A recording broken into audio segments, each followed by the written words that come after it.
It reminds us of stories we've heard from our mothers and grandmothers about how back in their day, the boss could say and do whatever he pleased to the women in the office, and even though they worked so hard, jumped over every hurdle to prove themselves, it was never enough.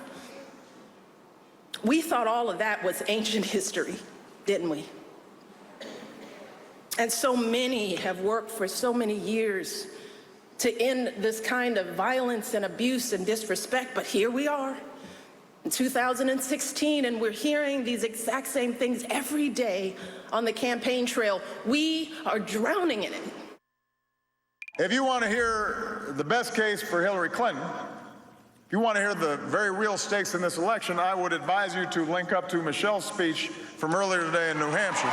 And Caddy, I was trying to think about any historical precedent to having two of the greatest speakers, political speakers, in America being from the same family. Yeah.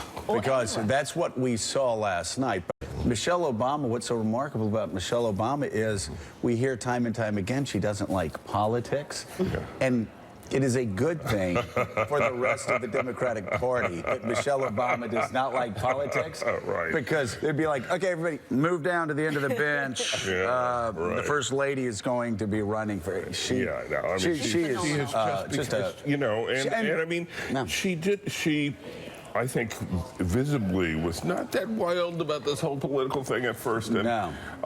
But obviously she has warmed to it. Obviously she has learned to, I mean, she is just, that was, I think Bill Clinton called it the best speech of the campaign. He might be right. It was a great speech. She gave that great speech in Philly at the Democratic Convention, where she really made the case for for Hillary Clinton in a way that none of Hillary Clinton's other surrogates have managed to. You know who she made the case for? She made the case for America. I remember. This is a tricky subject. This whole issue of sexual harassment and abuse is hard. It's hard to talk about. It's hard for men to talk about. It's hard for women to talk about.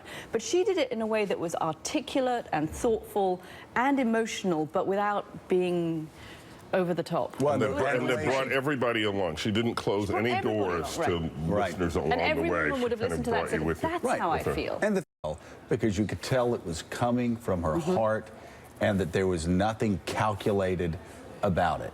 This wasn't to help Hillary Clinton. This wasn't to help her husband's legacy. This wasn't to promote herself. This was about her daughters, and this was about my daughter. That was about your daughter. It was about